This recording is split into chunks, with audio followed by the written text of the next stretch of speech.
Buddy, put that thing back in its holster. We haven't gone anywhere.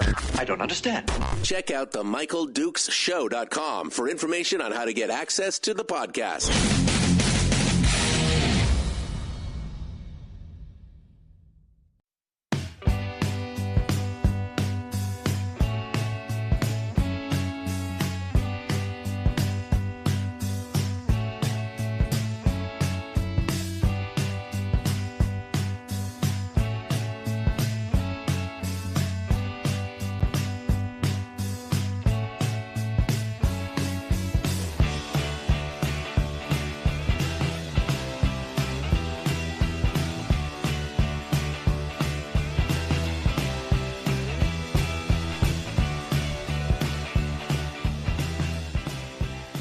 Well, okay.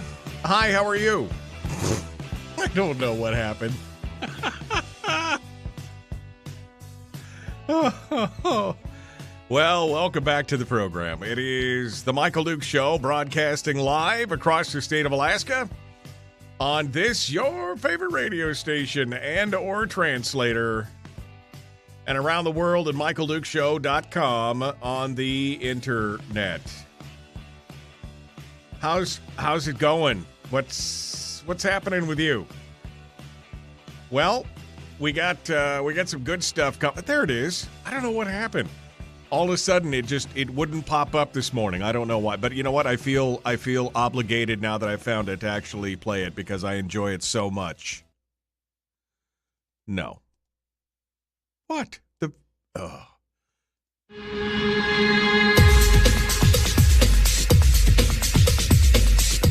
The Michael Dukes Show. The greed and the entitlement is astounding to me. What more could you want from a low-budget radio program? This is a dumpster fire. That was just BS. It is time to get a new perspective. We know just what you need, and we've got just the cure. Open wide and prepare for a steaming hot cup of freedom. I just don't fathom it. The Michael Dukes Show, streaming live across the world. Okay, see, that's what I was looking for. I don't know why it disappeared, and then it was there, and then it would work, and then it wouldn't. But okay, whatever. Welcome to the program. It's Hump Day, middle of the week, downhill slide. You can, wait, I can see it. It's Firearms Friday. I can see it from here. Woo, man. And yes, my friends, if you live in the South Central area, and I don't know how it is down in Kenai, but up in the South Central area, Wasilla, and Anchorage and Palmer, I will tell you, I went outside this morning to let the dog out, and it was the weirdest sound ever, just anywhere. It sounded like crackling paper. I stepped outside. I'm like, what is that? And then I realized that it was a combination of rain and snow hitting the top. Well, actually, rain and kind of like micro sleet and hail hitting the top of the snow cover in the yard. But it literally sounded like somebody was crumpling paper all over the place. It is not good. If you are planning on driving anywhere today, then possibly you should leave a lot early. Not just a little early, but a lot early. And they've got a winter weather advisory now out for the South Central area and the Mat-Su. Snow, freezing rain, more rain, up to 8 inches of snow, ice accumulation up to 1/10 of an inch in the Mat-Su. Snow's going to spread all over the place there. And then, of course, going into Anchorage, it's going to be a nightmare for those of you that do the commute every day. Definitely not yesterday. I was driving around Anchorage. And, I mean, it was so nasty. At one point, I saw a minivan just disgorge about half a dozen military guys all in there. They were pushing the minivan because it couldn't get it. I mean, all four wheels were going, and it was just not going anywhere. It was on a bit of a downgrade, and they had to push it onto the flat spot to get the thing going. I mean, it was insane, absolutely insane. And so, anyway, it's ugly out there. Down in South Central, apparently, or excuse me, down on the peninsula, it looks like it's a rainy day as well down there, so rain and snow as well. So it's going to be good stuff. If you are you might as well just plan on leaving early and probably still being a little late this morning. And in fact, they are were they closing some of the schools? Schools in both the Anchorage and the Mat-Su are closed. So today, that's how nasty it is. I mean, there was something like 48 wrecks yesterday. 38 with no injuries, 7 with injuries, and something like another 30 or 40 vehicles in distress, which means they ran up on a snowbank or something and they couldn't get off by themselves. So, and it was everywhere. So, Alaska, welcome to it. It's going to be beautiful out there. I mean, seriously. All right, well, let's talk a little bit about the program today. Since now we've gotten the theme music out of the way. Goodness, love that. Well, and we actually have something special to talk about with that today as well. But in the guest category, we're going to start off here in about 8 or 10 minutes. We're going to pick it up with a brand spanking new congressional candidate. We're going to be talking with Sean Thorne. Sean is the Libertarian candidate for U.S. Congress, for the Congress. He is going to be, I'm sorry, for the Senate. I said congressional, but I meant it's the Senate. My bad. So you're going to have more, it's more and more. You got Lisa, you got Shabaka, you got L.V. Gray Jackson, and Sean Thorne is going to be running for Senate as well. And we're going to have some conversations with him this morning. That ought to be fun and interesting. I'm looking forward to that, to see what it's always better to have more choices. And especially with the new voting system that we're going to see. Sean is going to appear on the Jungle primary.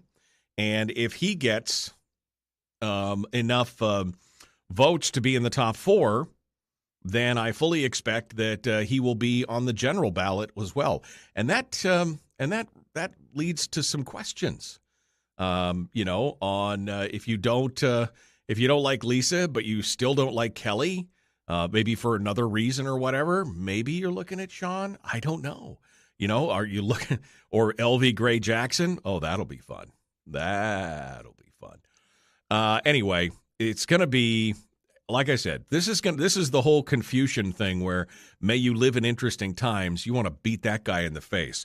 I'm tired of interesting times. I'd like to go back to dull and normal, boring times. I mean, it makes for tougher radio. There's no doubt about that. But I will tell you that it is definitely better for the soul. That's what it comes down to. So Sean Thorne is going to be joining us here in just a little bit, and we can. We're good to go. And then in hour 2, I don't have any guests lined up, but I expect that some of you will probably call in. And who knows, maybe we'll get a legislator or two that wants to call in just to hang out because, it is kind of cool. I keep hearing about this other radio show that's opposite me in the Anchorage area. And there's a lot of chastisement because, he's not even in Alaska and he's broadcasting from, where is he? Louisiana or whatever. And he gets a lot of buzz. But I do notice that we have more and more legislators in the chat room every morning on this program than I think I've ever seen come up on his deal. So I'm excited about that. Now, normally on Wednesdays, we're joined by State Senator Mike Shower, but he has asked to reschedule that till tomorrow. He has a presentation this morning at like 7:20 or something. He's got a presentation to somebody down in Juneau. So we're going to talk with Mike Shower tomorrow morning. That's tomorrow morning. We're going to talk with him tomorrow. So that's going to be it for that. And I guess that leads us on to the headlines. I mean, the weather was the first headline because, whoo, baby, what a hot mess everywhere. Just absolutely not good stuff. Which reminds me, I need to I have to send out an email to to let everybody know about the school closures because that's how it works around here. I will I've done that now. But let's take a look at some of the headlines. There are some. Well, I guess first and foremost, did you see that the judge has decided that the Senate redistricting map needs to be redone? After it was all said and done, the Superior Court Judge Thomas Matthews says the new political map is imperfect and that some of the process for the drawing of it was also flawed, violated the Open Meetings Act by going into executive session. He said in a ruling late yesterday that the Senate map needs to be redone and one House district involving Skagway and Juneau also needs different lines. Now, this is going to be appealed to the Supreme Court, but he based much of his reasoning on the misuse of executive sessions by the Alaska Redistricting Board. Well, it's monkey see, monkey do, right? They see that the legislature can basically meet whenever they want in private or in public, and so they're just, I mean, I'm poking fun, but really, isn't that one of the crux of the Charter of Changes and changing the rules that we need to change it so that if everybody has to abide by the Open Meetings Act, that the legislature should abide by the Open Meetings Act? I mean, they're making the redistricting board do it. Why shouldn't the legislature have to do that as well? I mean, it's a huge question. It's a huge question. So we'll talk about that this morning. Let's see. The Anchorage Assembly has postponed more votes on stuff. That has really been kind of a crazy thing. Oh, and did you see this? So I didn't talk about this yesterday, but I was going to. An Anchorage man, a man and a woman went to the library, the Lusac Library in Anchorage, and they went to the book return area, and they were returning a book when apparently a homeless man who had been wandering around the library all morning walked up behind the woman and stabbed her. And she luckily survived. It was just this random thing. She is in intensive care. She's lost some feeling in her extremities. There's injury to her spinal cord. But it turns out that this guy had been arrested last month and then released from custody when he was declared incompetent to stand trial. This whole story is just, I mean, it just gets weirder and weirder. Welcome to Anchorage. I mean, the place that apparently you don't want to live because, wow, there's some crazy stuff there. But the big news, I think, for those of us who are watching and who are adherents to the Charter of Changes and everything else, the big news is that one of our favorite legislators, and by favorite, I mean we love to take her sound bites because they're so good. In fact, you can hear them in the new theme music for the show because sometimes she says things that are just astonishing. Things like The greed. Yeah, I mean, stuff like that. Well, she had a big announcement yesterday, and here it is in its entirety. I'm Natasha von Imhoff, and I'm making this video announcement to let folks know that I will not be seeking re-election. I will not be participating in the 2022 campaign in any capacity.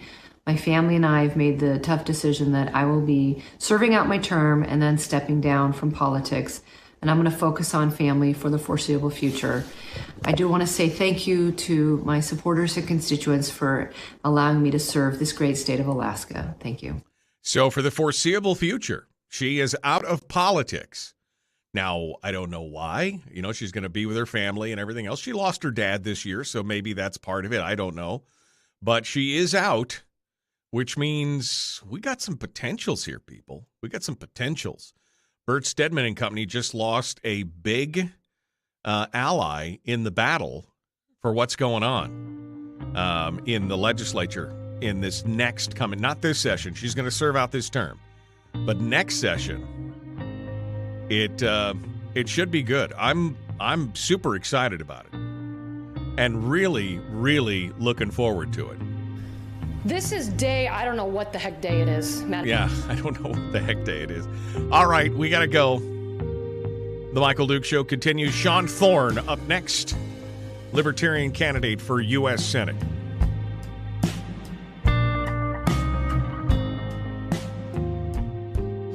If you missed the show, you can listen to it on your time with Dukes On Demand. Oh, and it's free. Like America used to be. Streaming live every weekday morning on Facebook Live and MichaelDukesShow.com. Okay. Hi there. Welcome back to the program. So I did some more finagling with the settings, and apparently everything is back running more smoothly than it was yesterday. I tried to turn everything down, and anyway, it appears to be working this morning, with the exception of my whole, hey, here's your theme song. Nope, here's your theme song. Nope, here's your theme song. All that stuff is there as well. Anyway, we're ready to go this morning, and we look forward to chit-chatting with you, the listeners, and everybody else as we go through. Boy, it is a new level of weather suck. I will tell you, little secret. I drove in this morning already because I had things to do this morning in the station. And so I'm in my studio, and I will tell you right now, that was brutal. That was the worst drive. I've been driving that road back and forth day and night, early morning, midday, everything else. That was the worst trip in ever. It was just nasty. Woof. Definitely leave early this morning. If you're in the South Central area planning on going in, it was oofda. Normally try dialing in, get a busy tone. All right, Sean, I'm going to call you here. Just hold on a second. Normally it takes me about an hour to come in when it's early morning and there's only 6 other people on the road. But this morning, it took me 90 minutes to come in, and that is not good. But we made it. Okay, let me see. I got the dial tone. Let's try to dial it with the 907. Well, I got a busy tone again. Wow, the phones are not cooperating this morning. Let's see. 907. We'll try that again. Nope. And you see now Sean's phone is busy. We'll try this again here. Sean, you may want to call into the call-in line at 433-3150. We'll try that. I don't know what's going on, if it's your phone or my phone, but for some reason, it does not like to dial your phone number. This is a local Anchorage number. Why is it? See if that works. Yeah? No? All right, Sean.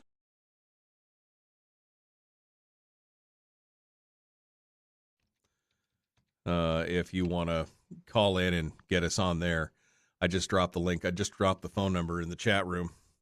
I don't know what is going on here, but it does not like to dial your phone number. Let me try one more time. Nope, your phone number is busy. I don't know, your number's busy, my number's busy. Is it the cellular congestion? I don't know. This is entertaining radio, for sure. Nope. Does not like it. All right. Well, Sean, give us a shout here on the call-in line, 433-3150. Tried your other phone, it's the same. Try the other phone. Try the other number there, Sean. 433-3150, 433-3150. And see if you can get in. We're about 40 seconds out right now. We're going to get started with this here in just a hot second. I'm seeing if I can call in on the hotline just to make it work. And no, the hotline is busy as well. Weird. Okay. Well, call us on the other call me on the other line if you can. 433-3150, 433-3150. And we'll see if we can get you squared away there. 8 seconds out, The Michael Duke Show. Like and share this video. Like and follow the show page. Here we go.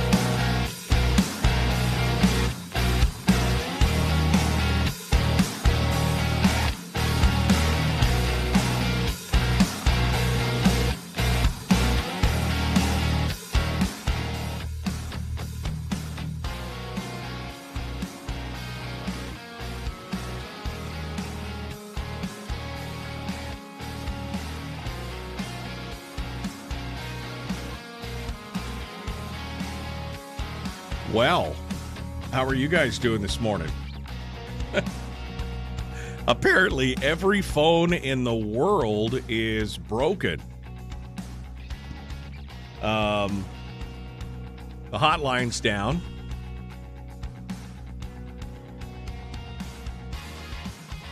Wow.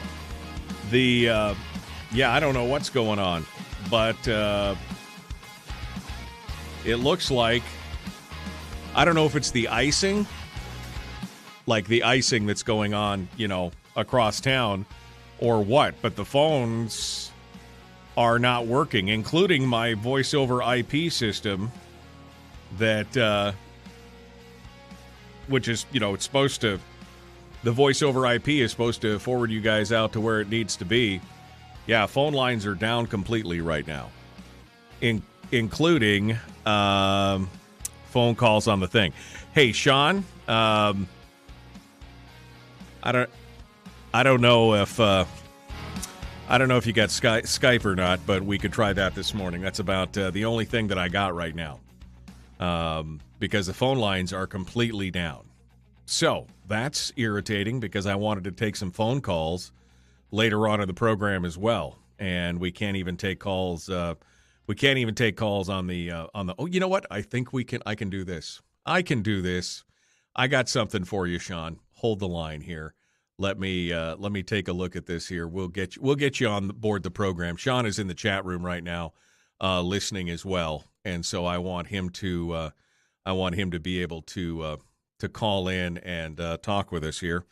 And I'm going to just drop Sean an email. Sean, back to your email. If you're listening right now, I'm going to give you a final number that you can call in on, and we can try it that way. Sean Thorne is going to be joining us here in just a minute. He is the Libertarian candidate for the U.S. Senate. And Sean, I just dropped that to you here in your email, so you can check that out and try it out. Okay, well, boy, it just doesn't rain. It snows, it sleets, it hails, it ices over. Everything's going on this morning. That's the badness, the random badness that's going on. Let's chit chat again. We're going to dive back into this. Natasha von Imhoff. Again, I'm a huge fan of hers, not for the reason that you think, but usually because she always leaves some good. She always leaves some good fodder. She always leaves some good fodder around.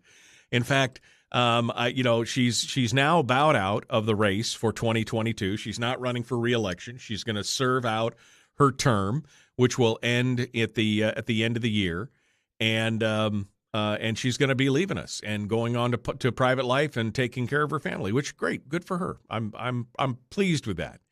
But let us not forget some of the greatest hits that Natasha has to offer us at every turn. This is day, I don't know what the heck day it is, Madam President. It's day a lot. And we're all tired. And it is time to get a new perspective. This fishbowl and air is very stale. My clothes, I'm so sick of them, I don't want to wear them anymore.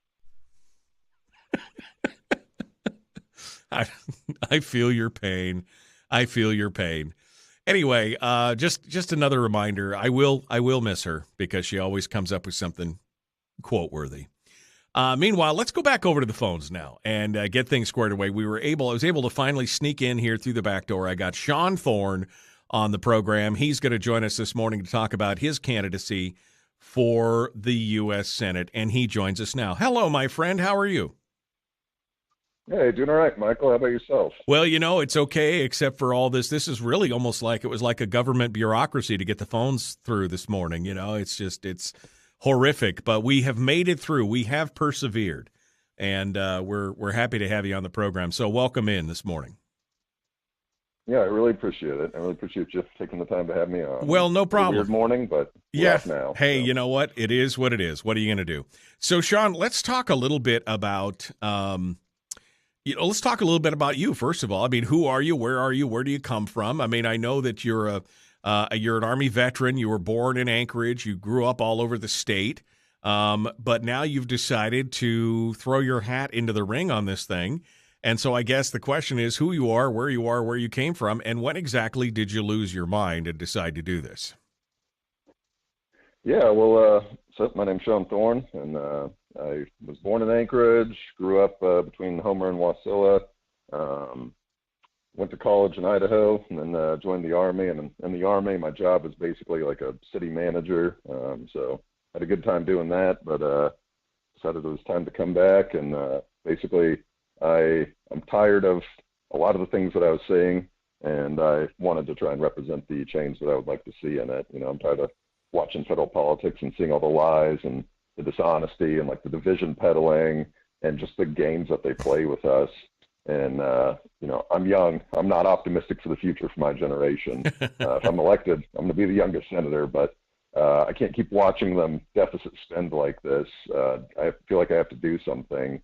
I'm tired of, you know, the options available, and I feel like we need something different in order to fix that. And so I will always fight for those decisions get made at the lowest level, and I think that centralization is key to the problems we face.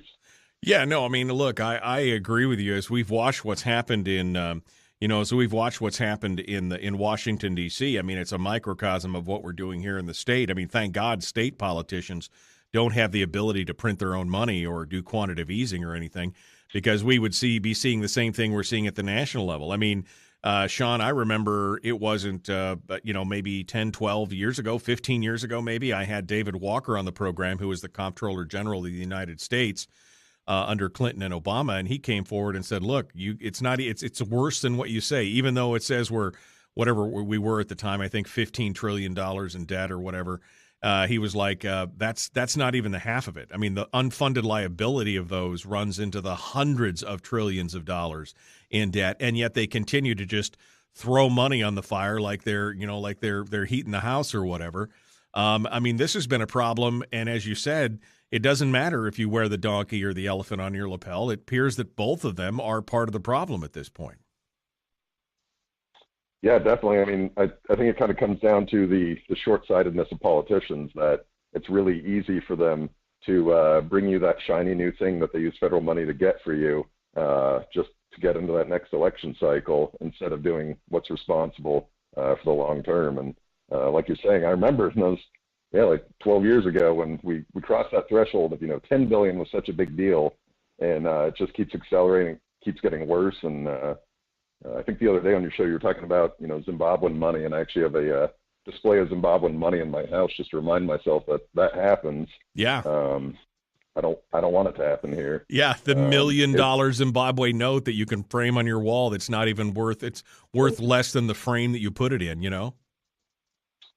They keep trying to say, we passed this next spending bill. This is the one that's gonna fix it, and it hasn't worked so far. So why should it work now? Got to do something different. Well, we have become, we've reached that point. It seems like, and I can't remember if it was Destardes or Bastiat or whoever it was, but it was basically woe beyond the Republic when they figure out that they can vote themselves largesse out of the Treasury. Yep. That's kind of where we're at today. It's like everybody's got an axe to grind or a dog in the fight, and they've all discovered that their ox is in there being gored, and they want us to be fiscally constrained and conservative, unless of course it's their ox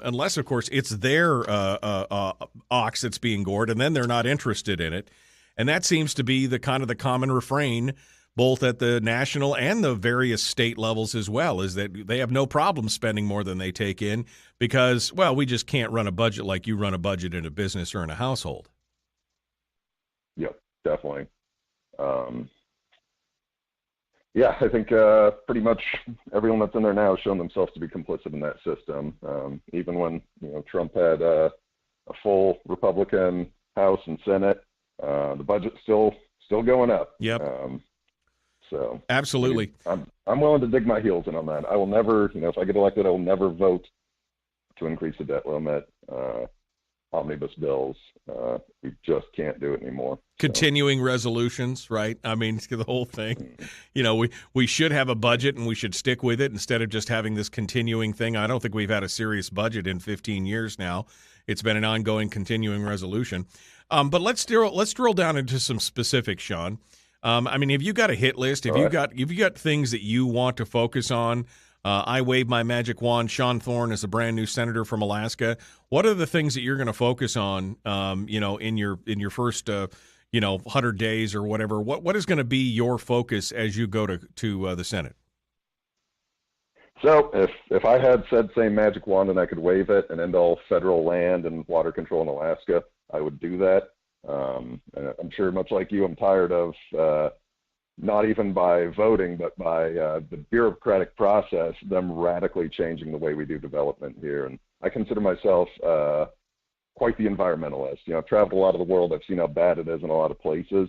And I believe that if you care about the planet and you care about sustainability, then we need to do that development here instead of just shutting it down and sending it overseas where it's out of sight and out of mind. So I would love to do anything in my power to give us back control of our resources because we live here and we know how to manage it and we actually care if something goes wrong. And that's not the case in most of the world. So getting us back control over our own destiny, that's a big thing. I think one low-hanging fruit would be education reform. I don't know much about FAFSA and how easy it is to take on several $100,000 in debt to go get a degree that's worthless. But I firmly believe that if you look at the cultural rot across America, I believe it comes from overeducation. I've taken one for the team. I've read a bunch of these woke books you always hear referenced. And the way I see it, it's a bunch of incredibly educated people. Right. And they got told, you have to get a degree. You have to get a degree. And the federal government made it so easy for an 18-year-old to start taking on all his debt. All right, now you're 22. You're $200,000 in debt. And you have a basket weaving degree, and there's maybe two people out there that can, they're the best basket weavers in the world, and they can have a career in that, right? Right, but right. The rest of them are working at Starbucks, trying to pay their debt, and they see someone that's an 18-year-old apprentice welder making more money than they're ever going to make, and that makes them bitter, and that makes them want to completely flip our system and become a, whatever, Democratic Socialist of America, go down that path, basically, the extreme progressive path. And instead, if we focus on the trades and we actually taught people useful skills, taught them how you form a career, I think that would be a much better outcome. But it's a hard thing to fight. The education system certainly would fight back on that because that's a huge, that is their revenue source. Well, it's the education industrial complex, right? I mean, we've been fed a bill of goods for the last 60 years in this country that if you only got out and went out and got a good education and got all the education you can and got a good job, you'd be successful. And what we're finding is that, even those numbers are 20 years old, but even 20 years ago, something like 70+% of the people who graduated from college never got a job in their field of study because they went out and found something else, and yet they were all saddled with that, like you said, that inordinate amount of debt that really just drug them down. And we've looked down with disdain on the trades and some of the blue collar jobs, but they are some of the best paying, high productivity, lowest debt ratio jobs out there that you can find. Even if you went to a school to become a truck driver or a welder or whatever, you're still going to have a fraction of the debt that you would if you went to a junior college, let alone a grade A Ivy League college. I mean, it's crazy what's going on. And you're right, they would fight back against it because they're making money. Although if you compared their work product and their final end product to what you would ask for a refund, right? Because this is just not working. Definitely. So my fix on that, and I think this would be, you could get some traction with a bill like this, would be reform FAFSA so that a school has a burden of proof that they have to show that this program, this amount of people graduate, they make this much, and they're able to pay it off in this amount of years. So right. I don't like FAFSA in general. I think that's a fair stepping stone to get in the right direction, though, because right now it ain't working the way it is. So. Right.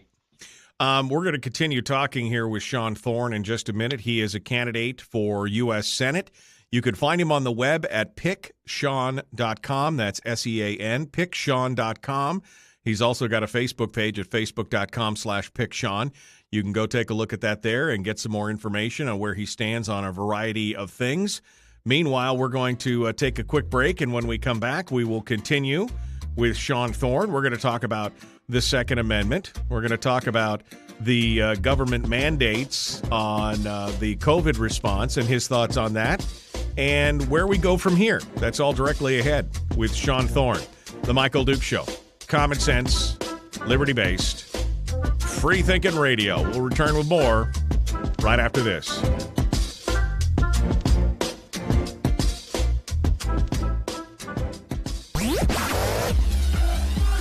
Our light, our guide, and our trusted friend. Michael Duke Show.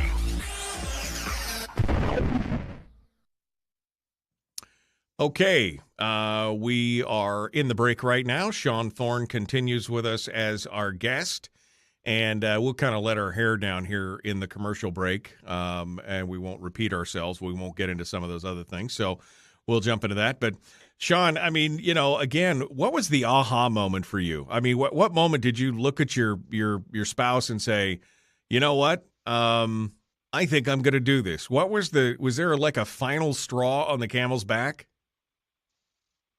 Yeah, I would.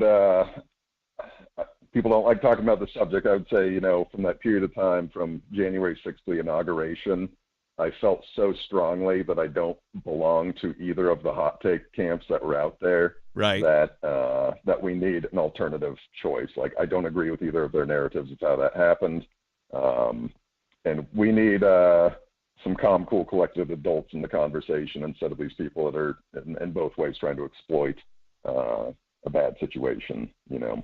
Right. So that was probably my major thing.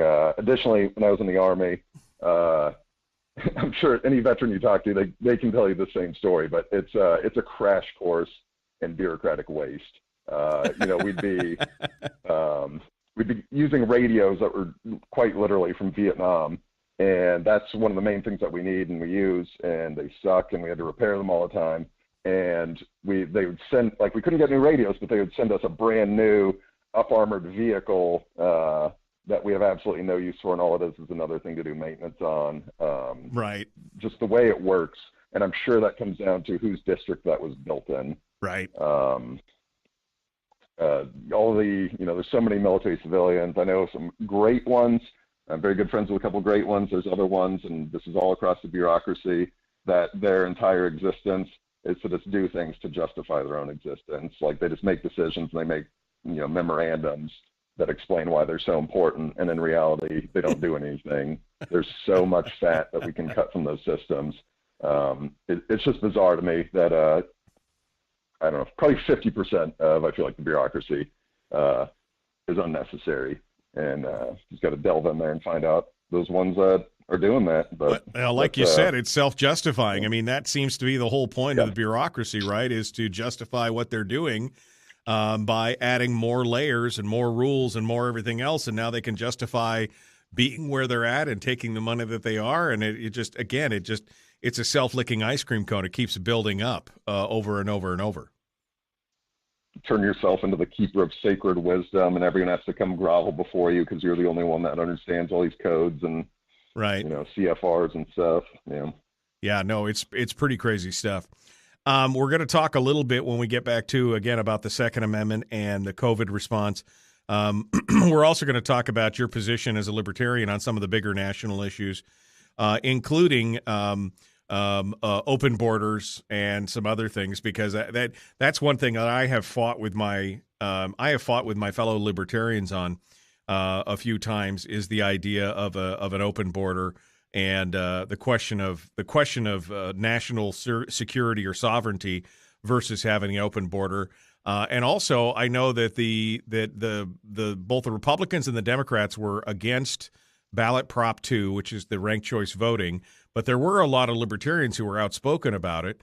Did you take a position on that? Were you following that at the time? I know you said you didn't make your decision until January 6th, but Were you following that at the time, the ranked choice voting and all those discussions?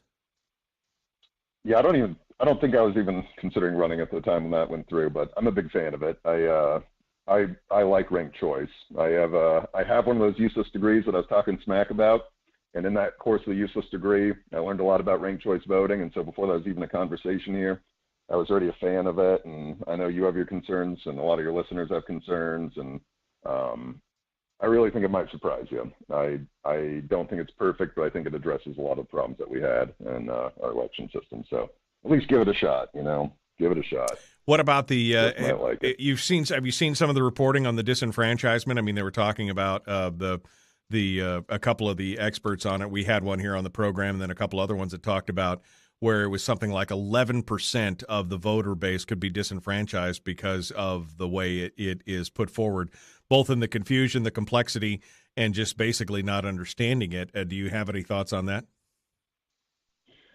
I think it's overblown. I have faith in people. The way I always explain it is like, all right, here's 4 flavors of ice creams.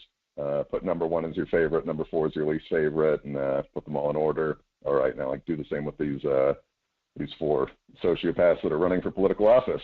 And I think it's that simple. I know a lot of people are low information voters, and they tend not to do a lot of research on the actual candidate positions beforehand, but I think especially with the flyers that they hand out, people will be able to make a decision. Yeah, at very least, you'll be able to find a number 2 that you're okay with. All right, Sean Thorne, hold the line here. Sean Thorne is our guest, candidate for U.S. Senate on the Libertarian ticket. We're going to be back with him here in just a moment. Please like and share this video, like and follow the show page, hit subscribe, and ring the bell on YouTube. Let's get back to it. Here we go, The Michael Duke Show.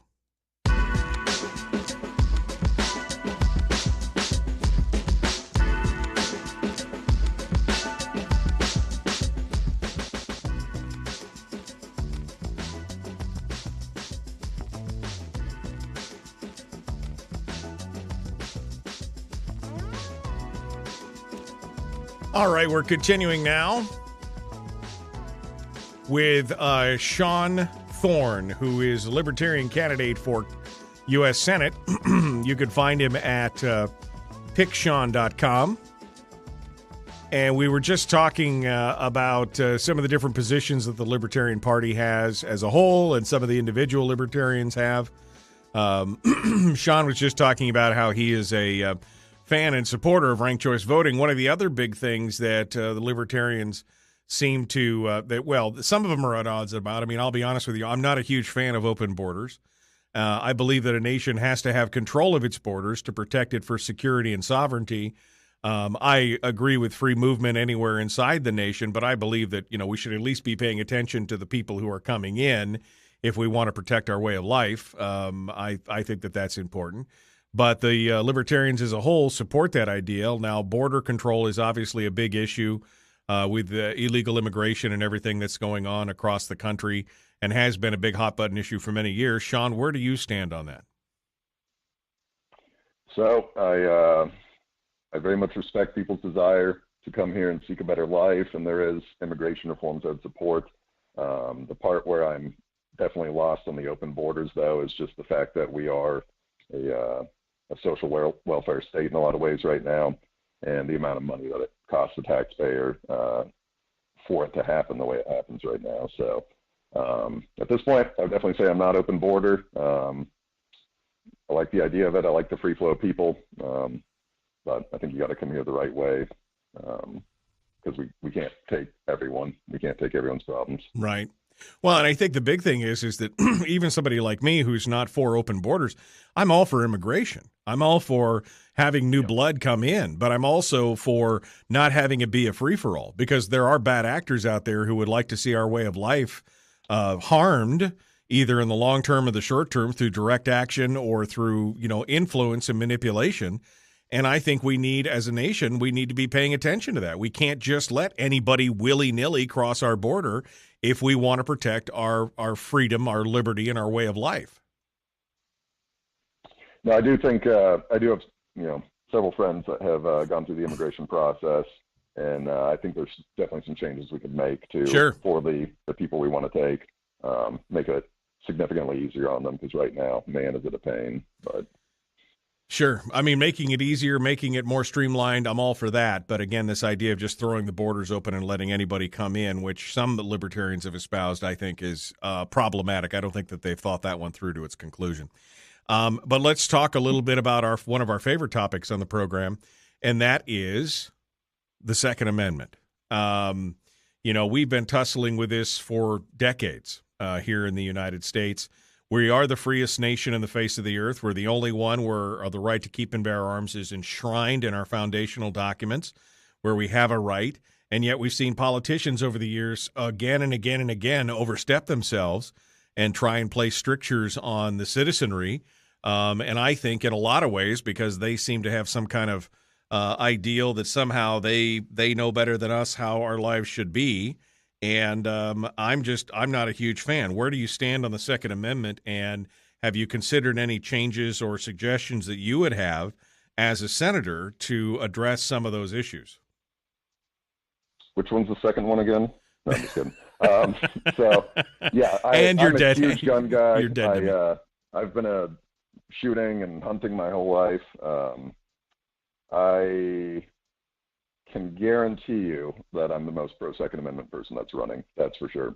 I think oftentimes this is one of those positions where I think I've teased you before in chat about Republicans being the bolder, Democrats being Sisyphus, where there's never any pushback on it. And right. Especially we've seen now that the ATF will just write a memorandum and all of a sudden something's illegal and there's no legislative process going on to affirm that.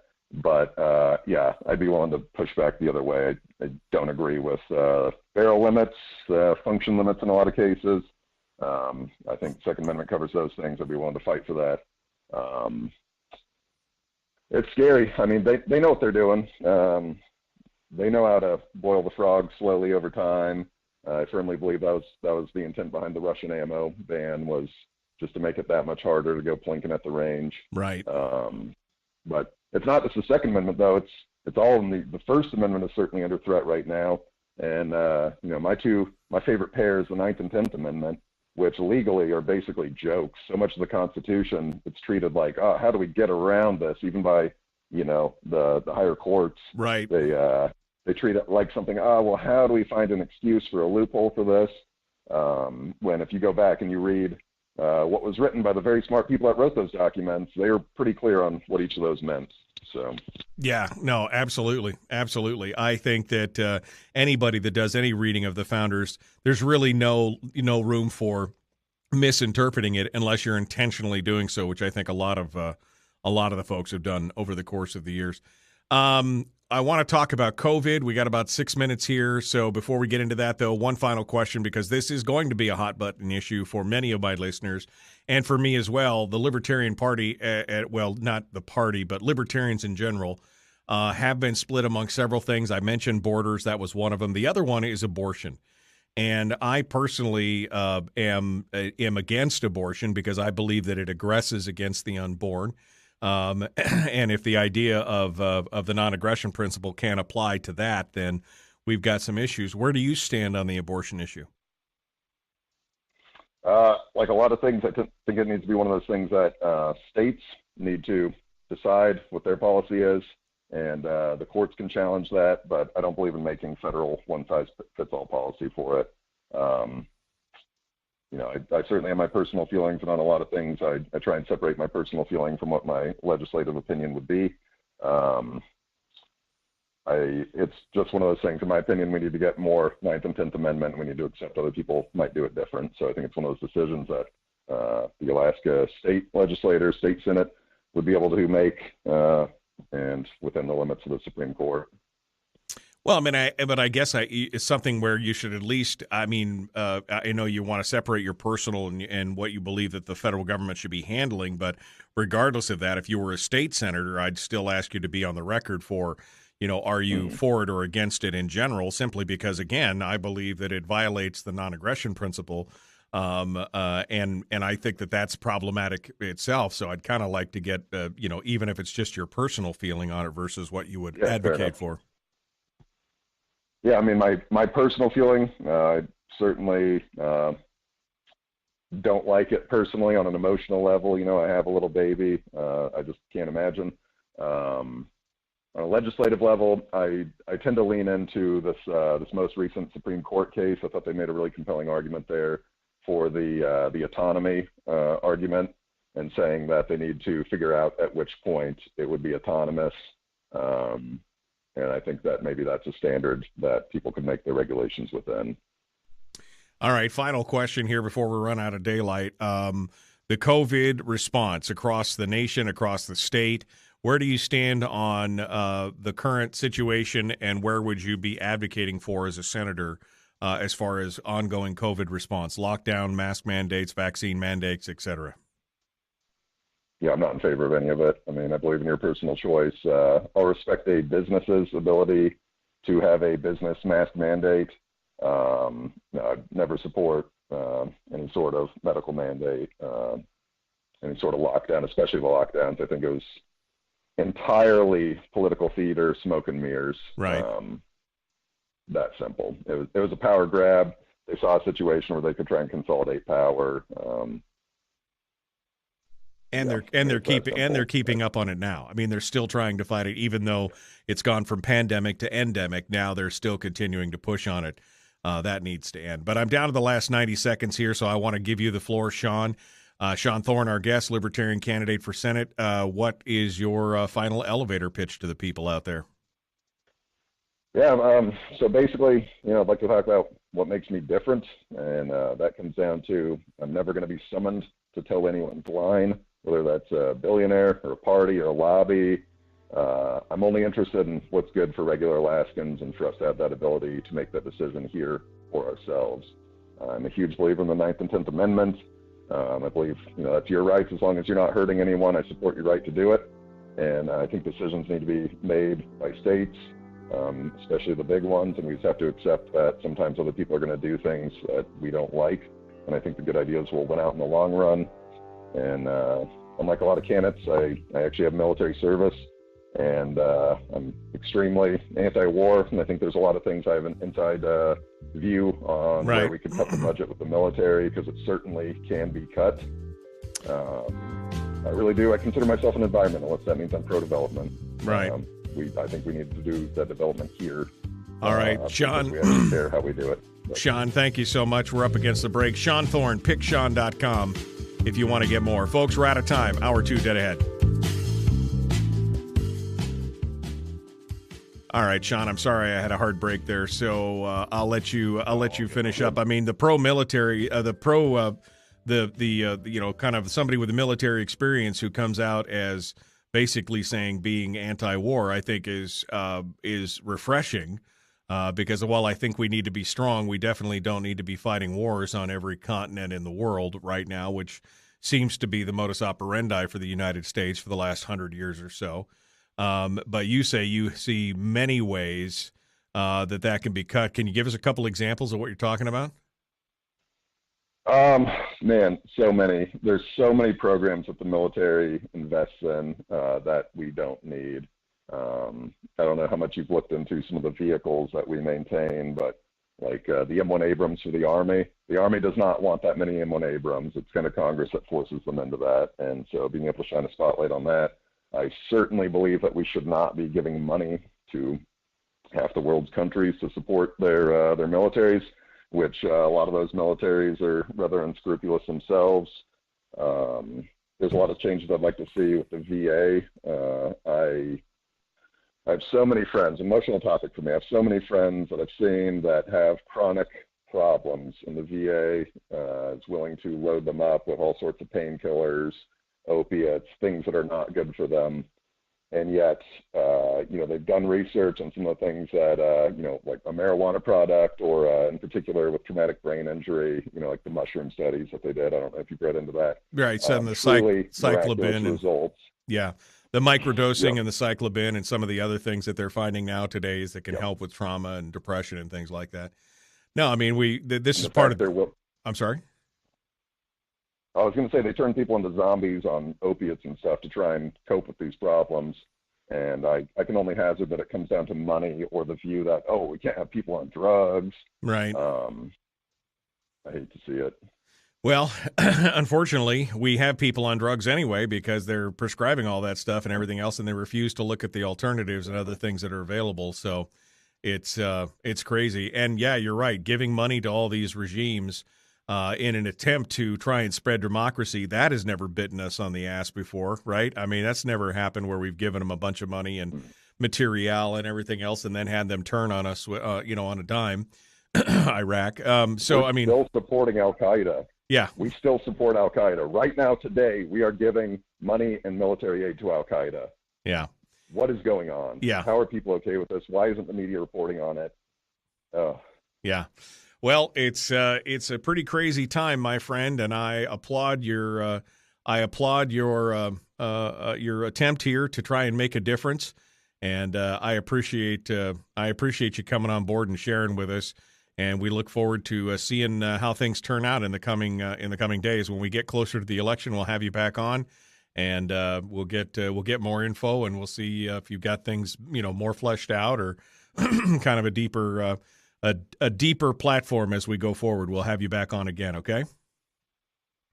Sounds good. I really appreciate you having me on, Michael. I know stereotype of the kooky libertarians running, but I just firmly believe that we have to do something different. Hey, at least you're not wearing a boot on your head. That's all I could say right now, right? That's true. It's right. You are not the vermin supreme. So, all right. Well, I appreciate you coming on board. Thanks for being part of it today, Sean.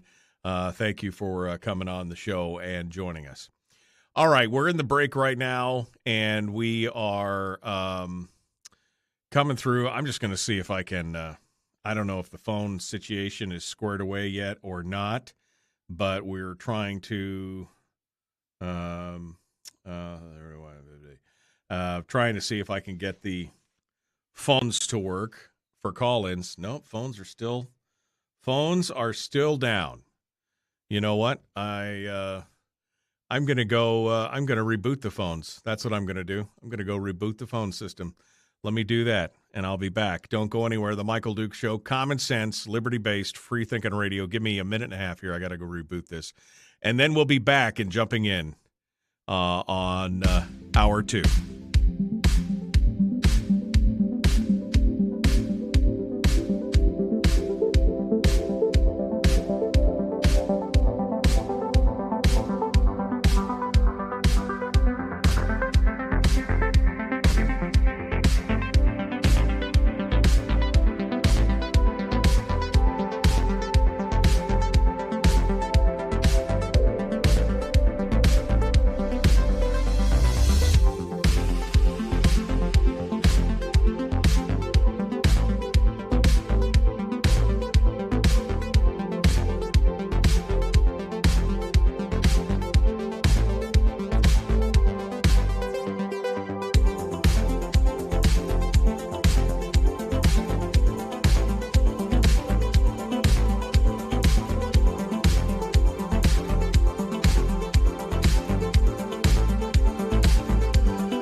Well, we'll give that a minute to percolate and see if that fixed the problem. If not, we'll do something else this morning.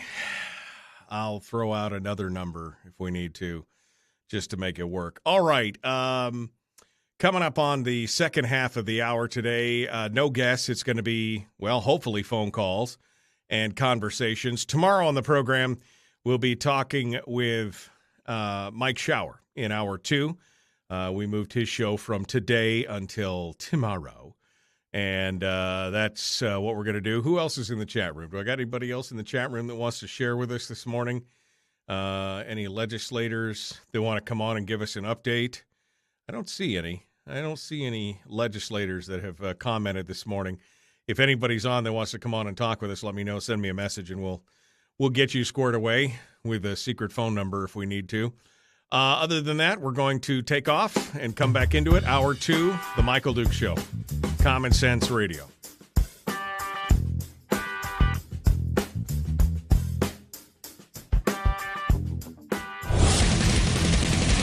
Whoa, buddy. Put that thing back in its holster. We haven't gone anywhere.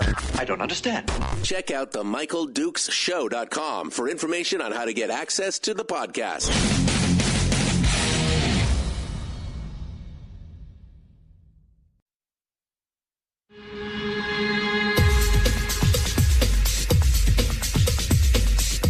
The Michael Dukes Show. The greed and the entitlement is astounding to me. What more could you want from a low-budget radio program? This is a dumpster fire. That was just BS. It is time to get a new perspective. We know just what you need, and we've got just the cure. Open wide and prepare for a steaming hot cup of freedom. I just don't fathom it. The Michael Dukes Show, streaming live across the world. Yeah, baby, streaming live across the whole internet. It is The Michael Duke Show, broadcasting live at michaeldukeshow.com every morning in case you can't reach your radio. But if you can reach your radio, we're broadcasting across the state on a variety of radio stations and or translators. And make sure you share us and tell all your friends about this crazy show that get your blood pumping in the morning and get things going on. That's what we want to see each and every day right here, the Michael Duke Show, across the world. All right, so hour 2 of the big radio program, and we're going to we're going to be taking some phone calls. I tried to reset the phone system during the top of the hour break. That didn't seem to have worked. So I'm going to be passing out a phone number here in a minute, and this is the direct line to the call-in number. I have because a lot of people complain when you're like, you've got a number that's outside of Alaska. Yes, I do have a number that's outside of Alaska that actually the phone lines actually connect to. So I've got an interior Alaska number that dials out to that. Well, that's broken this morning, along with half the phones in Anchorage, apparently. And so I'm going to give out a phone number for those of you who may want to call into the show today. So if you've got a pen and paper, now's the time to pull it out. I'm going to give you this phone number, and you could call in, and it's just like the regular call-in lines. Here is the backup number. Are you ready? 319-527-3864. 319-527-3864. If you'd like to call in, I've dropped the number in the chat rooms, so people there, if they want to call in, they can take a look at it and call in. We'd love to hear what you guys have to say this morning in hour 2, and we could talk about anything. So let's do a little postmortem here on let's do a little bit of a postmortem on Sean Thorne's interview. Now, I like Sean. I like a lot of what he had to say. I definitely think, this is just my opinion, that he should be taking a much stronger stance on the abortion issue. If he is personally opposed to it, which he said he was, but on the legislative level, he thinks states should be able to decide. Here's how I liken that. And if Sean's listening, I'm sure he'll hear this, and that'll be fine. But here's how I liken that. That's like saying I am personally against murder, but I will allow the states to sanction that if they so decided. And to me, the answer to that is not only no, but hell no. If it's murder, it's murder. And as much heat as I've taken over the years, being a libertarian that is anti-abortion, I will tell you right now that I'm not going to slip that an inch. That is a direct violation. The one thing that libertarians stand for, and we haven't really dissected this on the show in a long, long time, but if you could say, what are libertarians about? What are they really about? I think you could boil it down to what a lot of them call the NAP, the NAP, the non-aggression principle, which basically means do anything you want as long as you don't violate the rights or hurt anybody else, right? As Matt Kibbe famously said, don't hurt people and don't take their stuff. That is the basis of libertarianism, the non-aggression principle. Meaning if you can do anything you want. You want to marry your toaster, marry your toaster. It doesn't hurt me at all. If you want to go out and put things in your body that, that other people think are harmful or bad or wrong. As long as you're not hurting anybody else, do what you want. You want to turn your property into a hoarder's paradise, so be it. As long as you don't have toxic waste leaking into your neighbor's groundwater, or you're not, whatever. I'm all okay with that. That is the most libertarian of principles. But for me, the NAP is completely and totally violated when you say it's okay for one person to kill another person, even though I understand the argument from libertarians is, well, it's their body and they should decide. Well, you decided to do the thing that caused the fetus, right, the baby, to be there. You did that. And I know immediately somebody's going to scream about the rape incident, and I'm not talking about I understand what you're saying. I understand that sometimes it's not their choice, but the vast, vast, vast majority of time it is their choice. And the argument now is because it's inconvenient, we can now condone the violation of the NAP. That, to me, that is seriously weak sauce. Okay? The seriously weak sauce. To say, we believe in the non-aggression principle, except for this one instance where somebody couldn't keep it in their pants, and so now or couldn't keep their pants zipped, or however you want to say it. And now we can ignore it because it's inconvenient. That, to me, is a problem. And yeah, I mean, again, because probably not keep it in his pants because the men usually have no choice afterwards anyway. But the bottom line is this. It is weak sauce to claim on the one hand you support that non-aggression principle, and on the other hand are totally okay with violating it against somebody who has absolutely no defense against it. That's just me personally. I haven't talked about this a lot on the show other than saying that I'm anti-abortion, but I believe totally that is the wrong instance because, well, part of it's my faith, right? Part of it is my faith. I believe that every instance of creation is a gift from God, even in the most heinous circumstances. There have been plenty of stories and reports and things written about people who were born out of less than stellar circumstances, who went on to lead great lives and make a real difference in society based on that. So I think every life is precious, and every life has the opportunity to do more and to have an impact on this world, and they should all get that opportunity. And that shortening that and taking those lives because, again, of the inconvenience of it is disheartening. Somebody in the chat room just asked, how do I feel about suicide? Well, I mean, suicide, I believe people should have the right to do whatever they want as long as they're not hurting anybody else. I mean, I guess physically. Suicide emotionally obviously devastates those around them.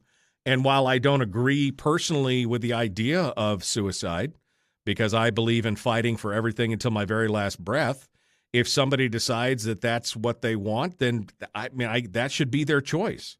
But it also is on me to remind them of all the things that they leave behind and that the pain and suffering. The problem is that suicide ends the pain and suffering for those that commit it, but it intensifies the suffering for all those around it. And, I find for the most part, unless you're talking about end-of-life hospice, Kevorkian-type suicide, unless you're talking about something like that I find suicide to be one of the most selfish acts that can happen. Not condemning the people. I'm just saying in abstract, it is one, because, some of these people are in tremendous pain, emotional, mental pain. And I can identify with that. I can understand that, intellectually. But that the act itself is one of the most selfish things that you can do. So while I support people's rights to be able to do that if that's what they want to do, it's also my right, if I get the chance, to remind them that there are many things that are still good and that the pain that they leave behind is going to be a real problem. So that's, it's an issue. So anyway, I think that was the biggest problem with some of the answers that I heard yesterday. Somebody's asking about the morning after pill. I don't support the morning after pill because it effectively does the same thing. But again, if creation has occurred, creation has occurred. That's kind of how I feel. Do you feel there should be an anti-abortion law for men who have recreational sex? I mean, I don't even know what that law would look like. I'll be honest with you. I don't even know what that law would look like. So I'm going to say no. But I don't even know what it would look like, Carolyn. Again, I'm a big fan of no laws that less laws are better laws.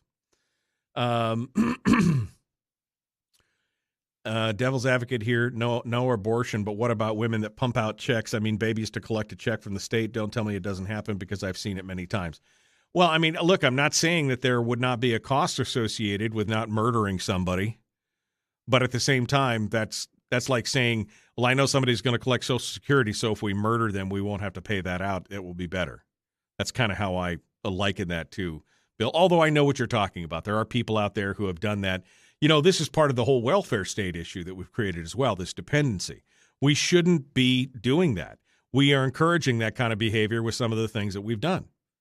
That's, you know, that's just the bottom line. That to me is the biggest part of it. If you didn't have the welfare state that we have today, if we weren't creating the dependency state that we have today, this wouldn't be an issue or as much of an issue. And maybe people would be a little more careful, right? I mean, a little more careful. All right.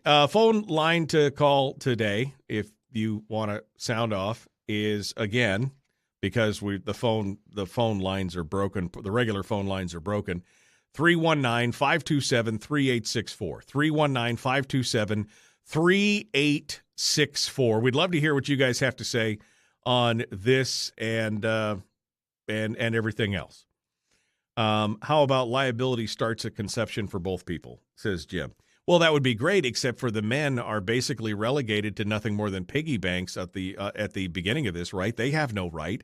They have no say in this. If a woman decides to go forward, with the abortion at this point, the men have absolutely no say in it. Although if the baby is born, they are financially responsible for it, which I find ironic, to say the least. If they are going to be financially responsible for it in the long run, they should have their input. Not to say that I'm in favor of it, but you know what I mean. All right, let's. Oops, they didn't hold on. All right, we're going to be back here in just a moment. We're going to take a quick break, and when we come back, we're going to be continuing, and we'll see what you guys have to say on this. The phone lines are open again. And the phone number again, 319-527-3864. The Michael Duke Show. Common sense, liberty-based, free-thinking radio.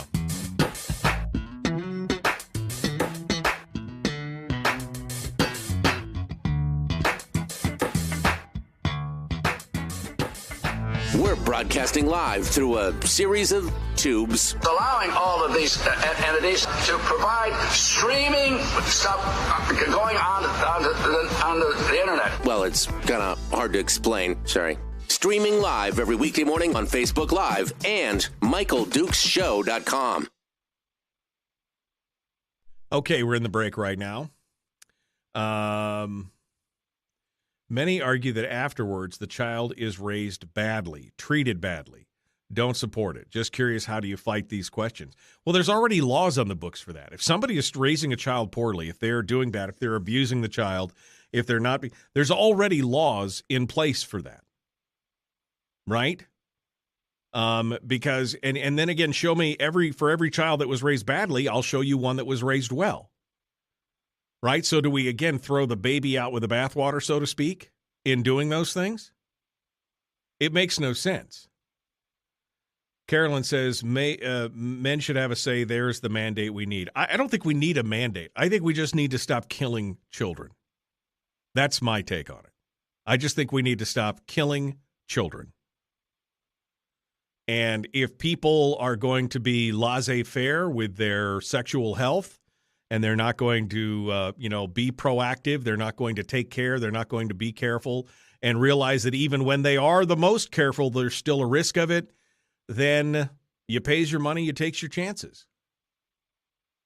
That's, I mean, again, I just can't wrap my brain around the idea that somehow we're okay with murder under certain circumstances.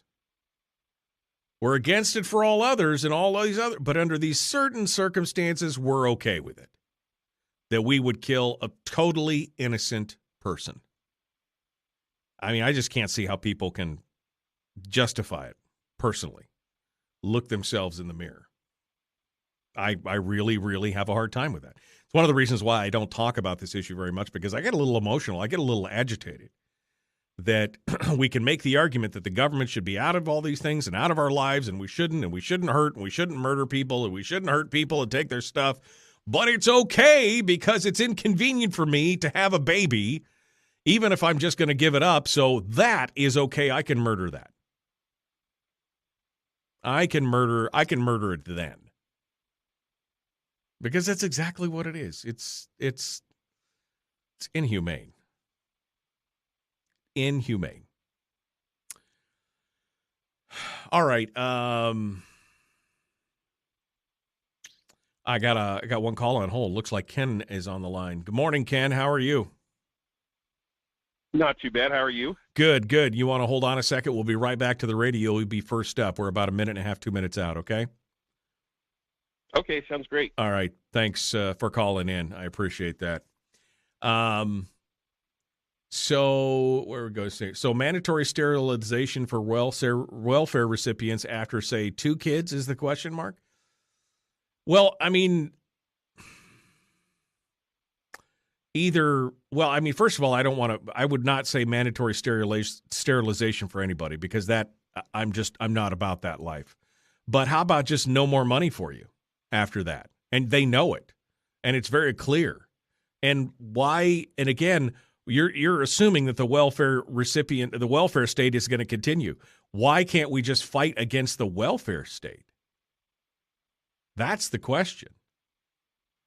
If there is no obligation for men to raise their own babies, there should be a childbirth mandate for women. Okay, so that's okay for you to kill them then, right? Because a dad or a mom made a bad choice in raising a child, then it's okay to murder them. Yeah. I see where you're at now. I see where you're at. It's okay to kill them as long as they're, you can't tell me what to do. I'm going to kill this child. That's okay. That's bullshit.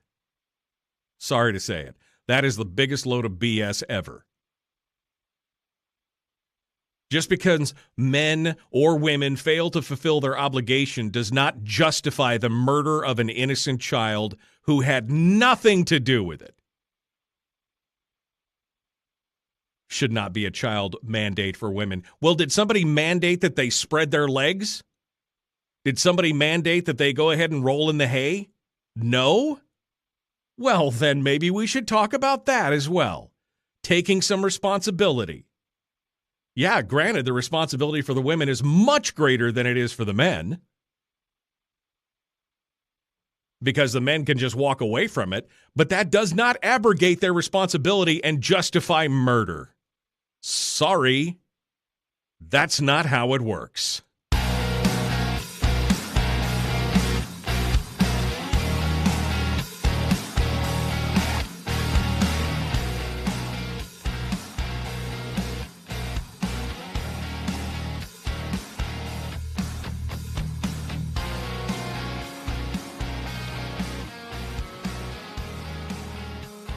Okay. I got a little upset there. All right, we're going to continue now. We're going to take some phone calls and see what you guys have to say. Again, a new number this morning only because our regular phone lines are broken. So here's the back number. This is the number that everything plugs into anyway. So you can write it down and put it in your phone later on. 319-527-3864. 319-527-3864. I know it's not an Alaska number. For some reason, half the lines in the area are broken, and my redialer is not working. Sorry. 319-327-3864. Ken is on the line. We're going to see what he has to say. Good morning, Ken. What's on your mind? Well, I was just going to say that it's an extension of the example of our society. They want to be able to do whatever they want and not have to face the consequences for their actions. Well, I would agree that is in part what's going on. They made poor choices, and those choices do potentially have consequences, no matter how safe you are, no matter how careful you are. Even something with a 99% success rate still has that potential for 1% failure, so to speak, as far as birth control or whatever. So, yeah, you pays your money, you takes your chances. Just because it's inconvenient for you because you lucked out and drew the snake eyes on the deal doesn't mean that now it should justify the idea that you can take an innocent life. Oh, absolutely. My oldest daughter was conceived while we were on birth control. And you know what? You have to be prepared. If you're going to be doing stuff like that, you have to be prepared to raise the child that will come from that, no matter whether you're married to the person or dating the person, no matter what happens. Yeah. Well, and again, I got to be honest with you.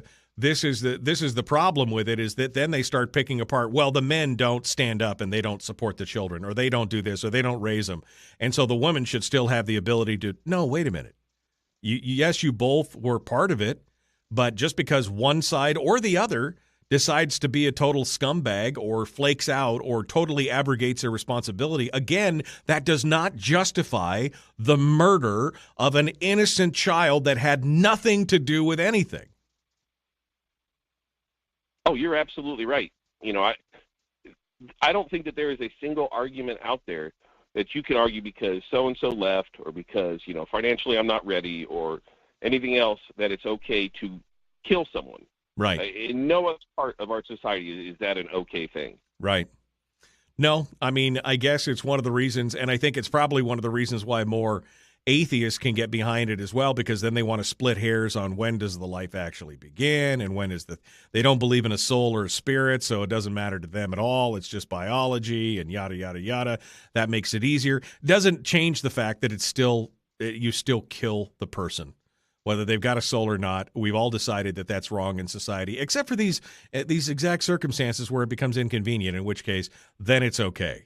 And I don't talk about this much because I get a little worked up about it, because children to me are some of the most precious things in the world, and that to me has always been a problem. I would, you know what, have your kid, give it to me, I'll take care of it. I don't care how old I am. I mean, I could be 80, and if you decide that if that's the decision factor, I'll take your kid and I'll take care of it. You just make sure you just get it to the birth frame, and then I will take care of it from there. Don't kill the kid. That just it makes no sense to me.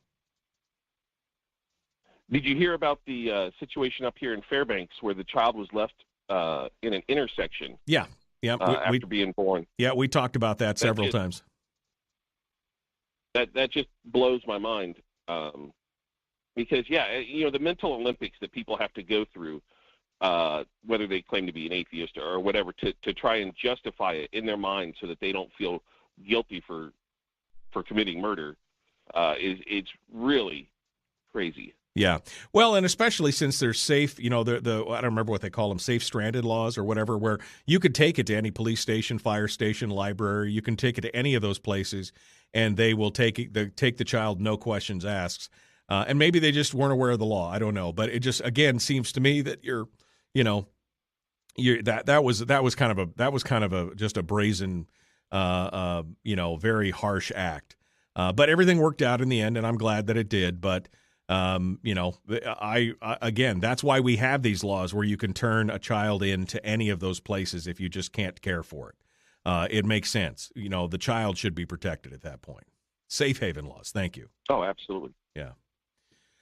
All right. Well, Ken, thank you so much for the call. I appreciate you calling in this morning and sounding off, being part of it with us. Thank you so much. Randy is up in Fairbanks. Randy, what's on your mind? This is Randy in Fairbanks. Yep.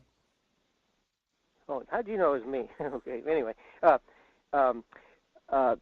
know rape is not a very common thing, in this whole abortion issue, but I keep thinking back when that CBS news correspondent lady was in Cairo on February 15th, 2011. She was covering the Arab Spring change out, and suddenly she was in the midst of a big crowd of people, and these men started kind of gathering around her, and they suddenly assaulted her and raped her.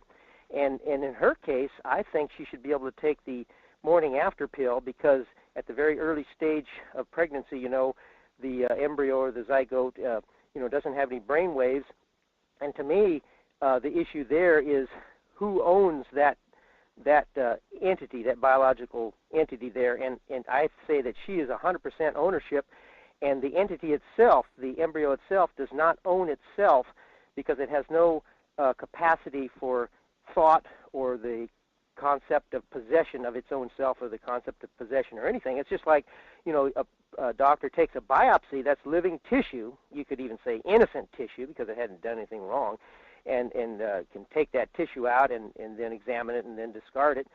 And so I think in that case, she certainly should not be forced to carry that child that would become a child to term. So using your logic, then any child up to the age of basically self-awareness and understanding of self-possession would then be fair game. Because if they don't understand themselves, self-possession or their own space or their own life or, then they should just be fair game at that point. That's essentially your argument, even outside the womb at that point. Well, anything outside the womb has, if it can think at all, has a sense of self and a sense of self-possession. I'm talking about very early stages of pregnancy. And I personally wouldn't want to see any abortion at any level occur. I just don't think that the government should have a right to stop a lady who 100% owns that tissue within her, has a right to stop her from doing what she wants to do to that tissue, even though it may be, sad. You can always right. Say, well, this is the splitting. It might become another Mozart or something. All right. This is the splitting hairs part where people decide, when does the baby actually become the baby? Does life begin at conception? I'm a firm believer that life does begin at conception. And so even though, again, in those horrific circumstances, as you talked about, that may be a horrible thing, there have been many stories of people who were conceived under those same type of circumstances that went on to make great strides in life and do great things. Now, there have been those in the same circumstances who've grown up to be, horrible people, I'm sure. But there's been horrible people that have been grown out of straight, 100% marriages as well. So, again, I just think that everybody should have the chance. Everybody should have the chance. Is that a horrific situation? Yes, absolutely. I will never dispute that. Horrific situation. Would it be horrible for her and hard for her? I'm sure. But there are also many stories of women who have grown to love the children that they have born out of situations like that and could not think of life without them. And so, again, to say that somebody owns something else or anything else because of again, nothing condones murder in my mind, Randy. Nothing condones murder.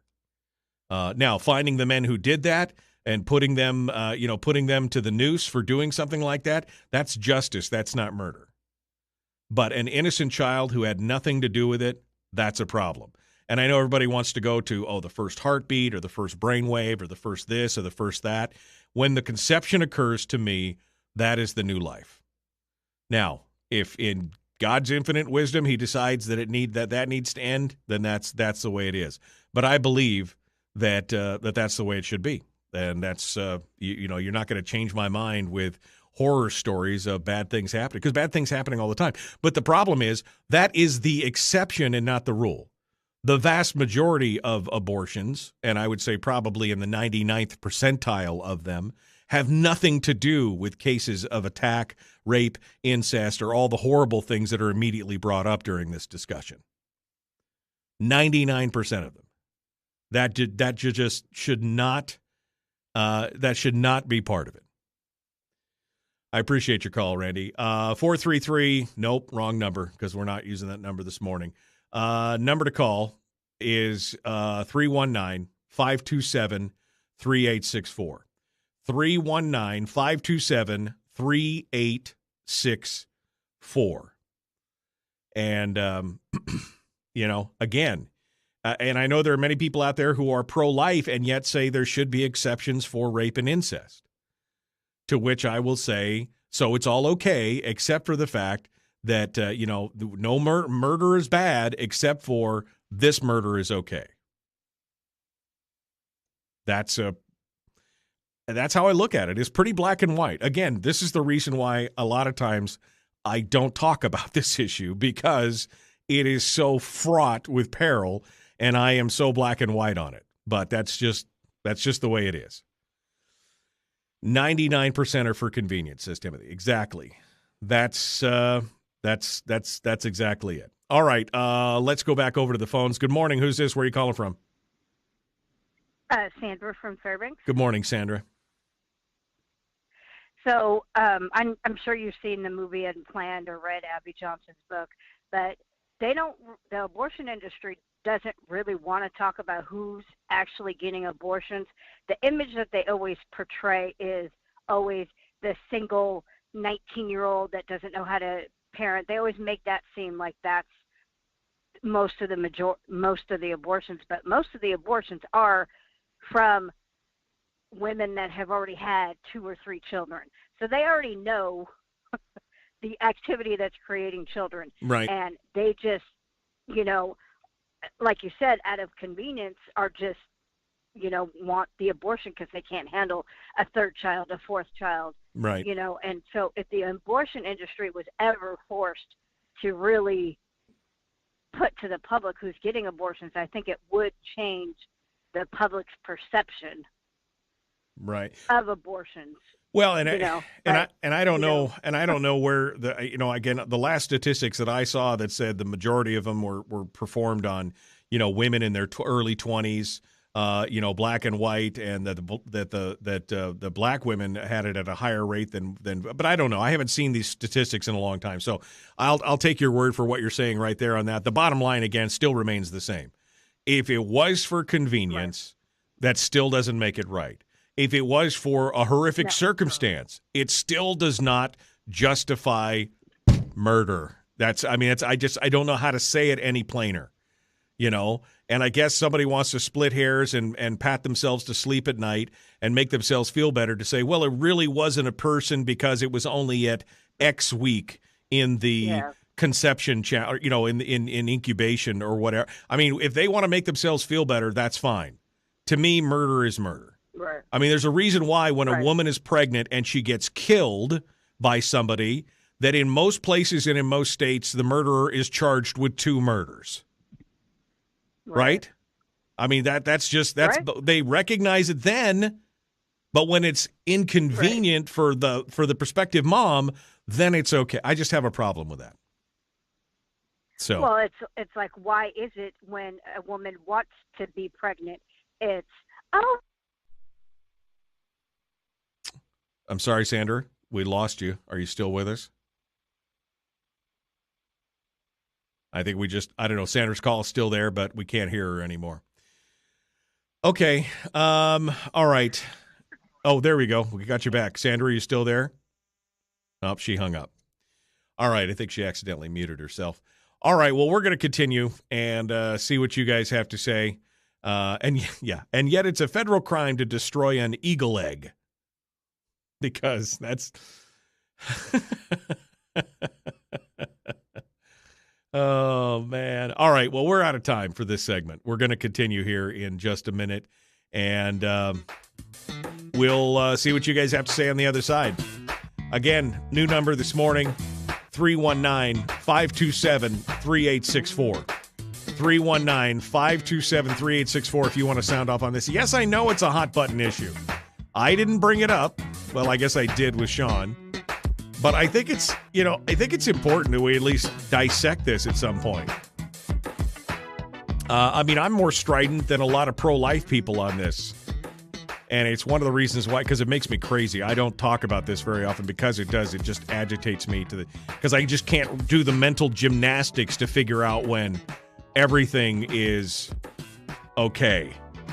Right? Oh, now it's okay to kill. Now it's okay to kill. Not before, but now it's okay to kill. The Michael Duke Show, Common Sense Radio.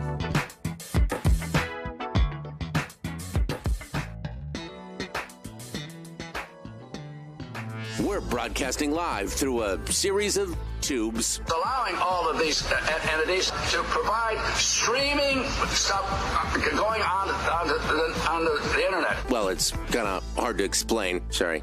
Streaming live every weekday morning on Facebook Live and MichaelDukesShow.com. Okay, we're in the break right now, and we are taking your calls on the this is the temporary call-in number, 319-527-3864. Zion Berry in the chat room says, humans are far from endangered the way eagles are. That's a stupid take, not clever at all. Well, but if murder is murder, if we are going to protect an eagle, shouldn't we protect human beings as well? I mean, if a woman being murdered carrying a baby now gets the murderer 2 counts, shouldn't we at least take into effect that the murder of that child should be just as important regardless of who kills it? Or is it okay? I mean, is now it's okay? Right? I mean, now it's okay. All right. Post it on your screen. I don't want to post it on my screen, Harold. People could look at the chat room and see it. I've posted it 1,000,000 times. God, you're so bossy. So bossy. Murder is murder is not a moral oversimplification. I don't subscribe. Murder is not a moral oversimplification that I don't subscribe. Well, that sentence was full of contradictions. Murder is murder. I mean, that's kind of the way it is. But feel free to tell us how it's not. Tell us how murder is not murder. And it's not just a moral oversimplification. I mean, I guess you have to have some morality to understand the difference between the right and the wrong of murder. But, and yeah, I mean, I understand what you're saying in terms of it's a eagle, an animal, something that does not have sentience over a human being. Okay, I mean, maybe it's an apples to oranges comparison, but I think the irony was the deeper play there on that one.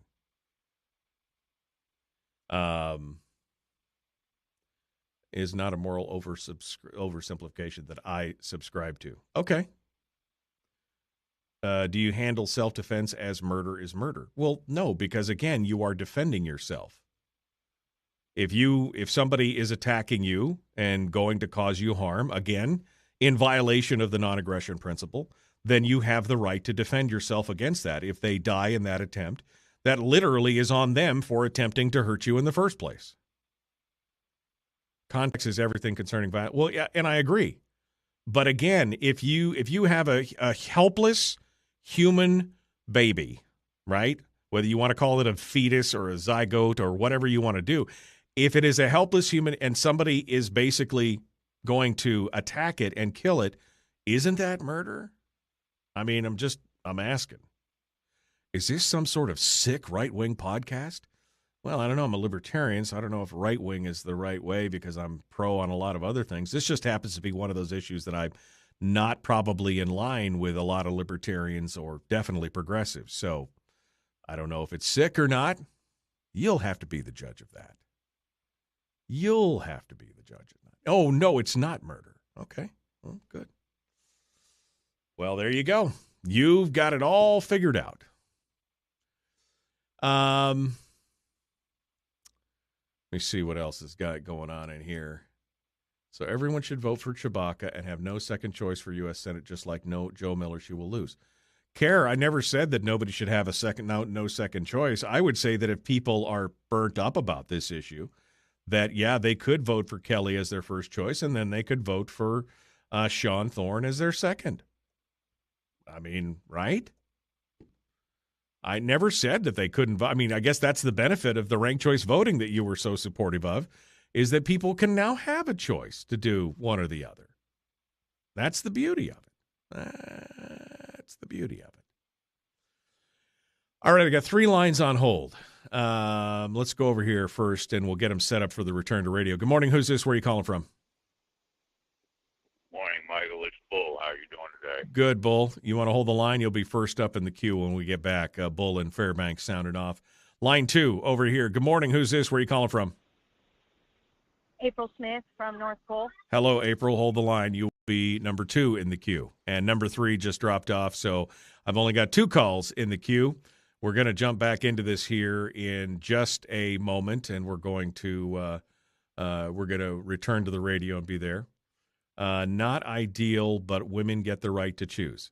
So as long as it's a woman, it's okay. They can choose to murder, and that's fine. That justifies it, which has, again, been part of my problem the whole time. So as long as they're deciding it's okay, then the murder is copacetic. That's all good. It's detached to their body. It's there through their own decisions, right? They made a choice knowing that there was a chance, whether how low, 0.5% to whatever, they knew that that was going to occur. So now murder becomes an act of convenience, regardless of whether it's attached to their bodies, part of their domain and everything else.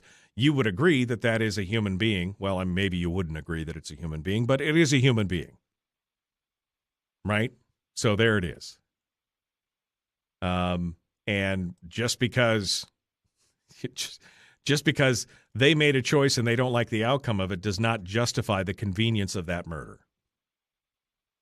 Again, this is why I never touch on this topic, because it immediately sends people off into the pucker brush.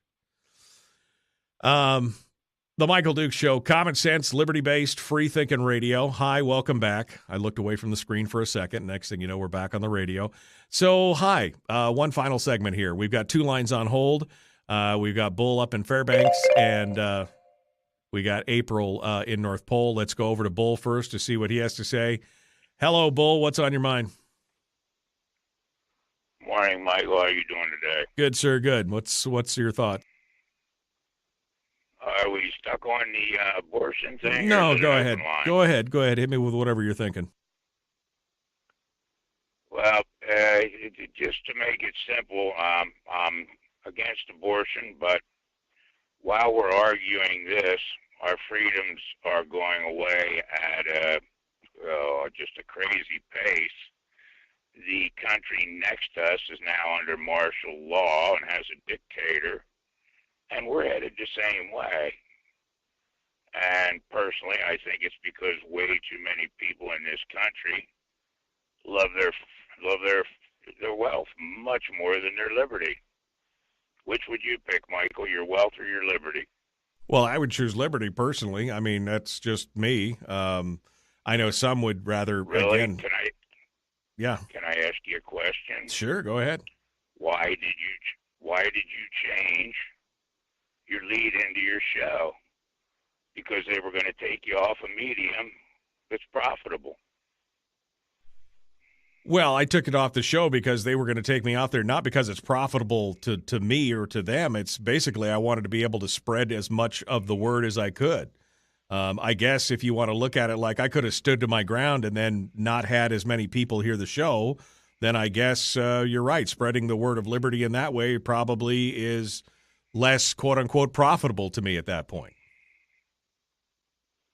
Well, the tree of life, the tree of liberty must be refreshed from time to time with the blood of patriots and tyrants. Our liberties are going away at just an exponential rate. And people need to see what's going on, and I'm afraid we're going to be arguing, and is the abortion thing important? Yes, it is.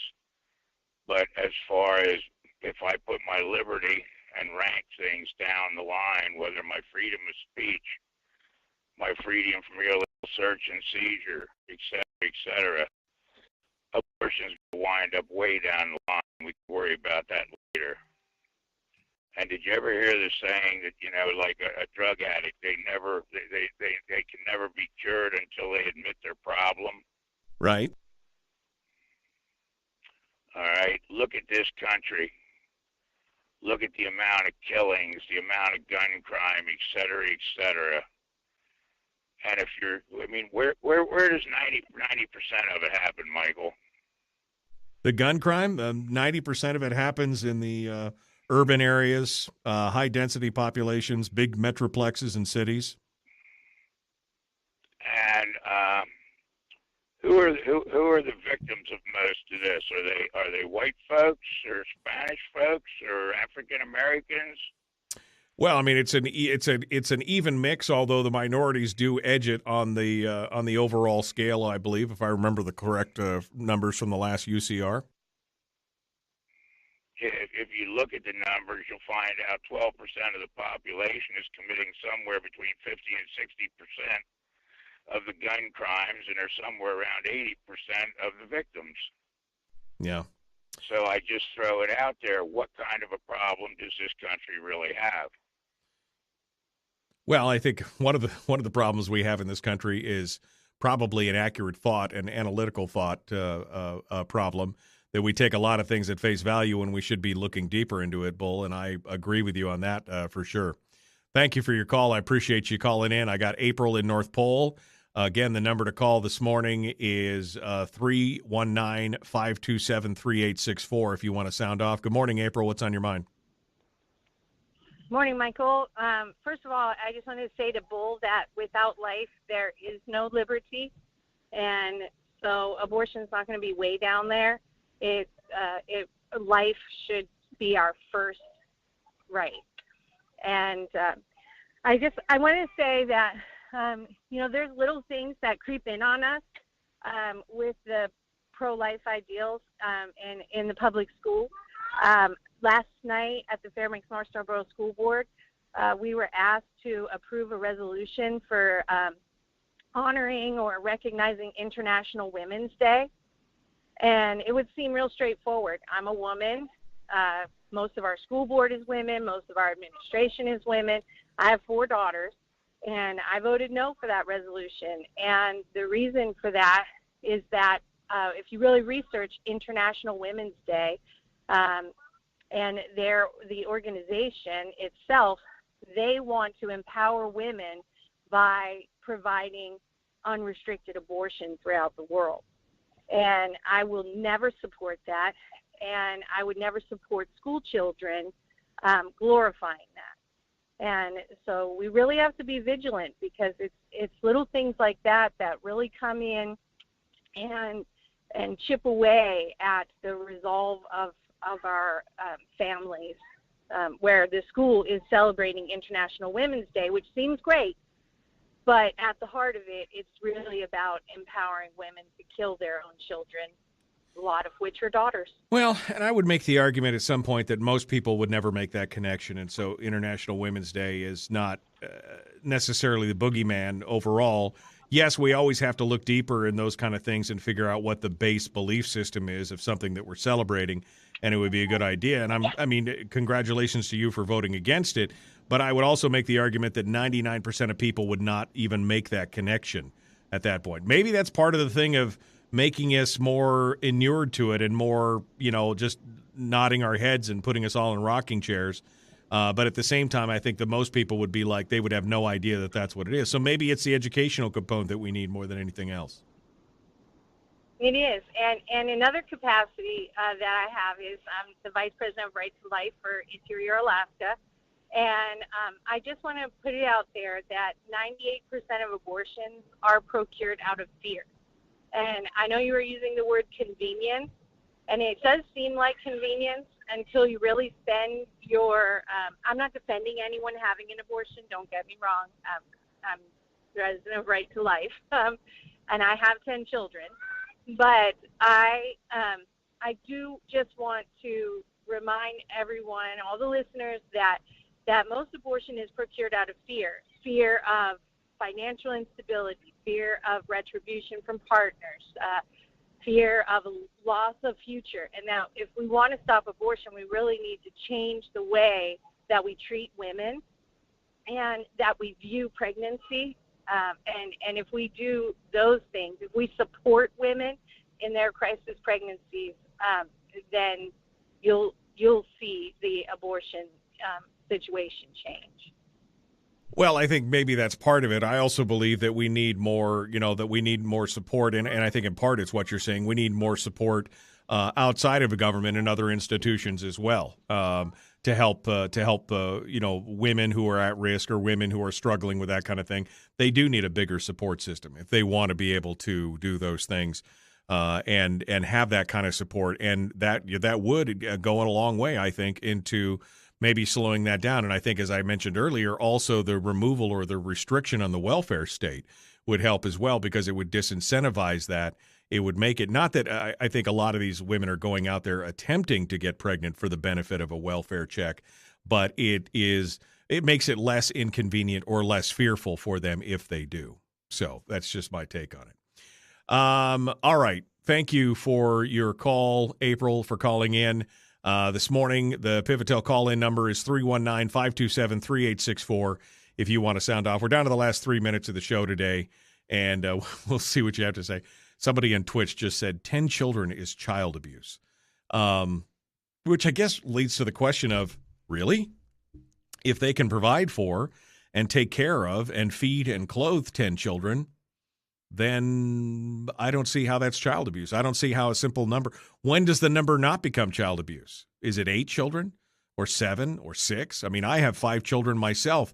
Does that make me, is that child abuse because I had 5 children that I raised and clothed and taught and schooled and raised to be adults? Is that, where's the magical cutoff line there? I mean, I'm just questioning. I'm just asking. And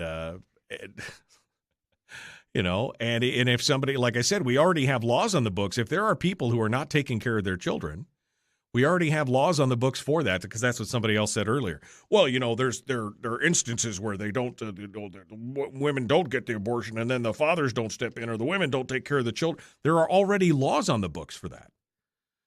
If you abuse or neglect your children, there are already laws for that on the books.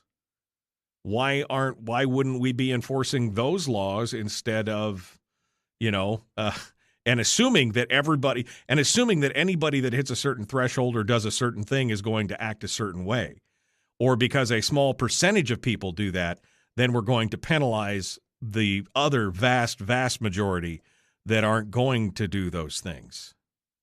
It's like Minority Report or something. I mean, I just don't. I mean, it used to be that 5 children was a small family. Today, you tell somebody you got 5 kids, they look at you like you just grew a second head out of your shoulder or something. And if you got 10 kids, you're obviously, as somebody in the chat room said, child abuser, because you have 10 children, because you couldn't possibly care for and take care of all those children. Yeah. I mean, that's the answer. That's the answer. It's a conundrum. It is a conundrum. Like I said, this is one of the reasons why I don't touch on this much on the show. I probably talked about it 3 times in 20 years, 4 times in 20 years, for this exact reason. It's a very volatile topic. All right, tomorrow, Mike Shower on the program.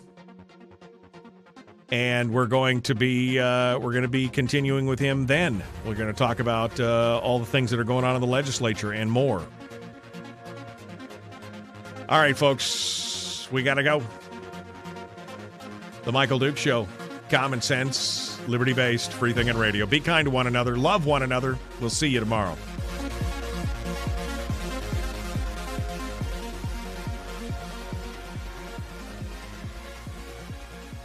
So how much does it cost to raise a kid? The average cost of raising a child born to a middle-income married couple is $267,000 over the period of 18 years, or more than $14,000 a year per child. So child abuse, 10 people, child abuse. Okay, well, I mean, I guess at first you're talking about averages and everything else, but you have no idea how much somebody makes. So, I mean, maybe he makes $200,000 or $300,000 a year. And that $14,000 for 10 children is not that big a deal. Again, the blanket statements are astonishing. I'm a simpleton. Well, thank you. Thank you very much. I would understand that was an insult, but I'm a simpleton, so it's okay. You keyboard warrior, you. I'm sure you can keep up. Maybe they grow their own food. That's child abuse, too. You can't teach children how to grub in the ground. Yeah, I'm sure. Well, folks, out of time. As I said, be kind to one another. Love one another. Live well. And we will see you tomorrow. Don't forget to hit like and share on Facebook, and like and follow the show page. Don't forget to hit subscribe and ring the bell on YouTube. And yeah, if you're on Twitch and you want to follow this simpleton, you can hit follow as well if you feel like it. Other than that, We will see you tomorrow, my friends. Have a great day.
We've shed our terrestrial radio skin, and now we are slimy lizard internet people.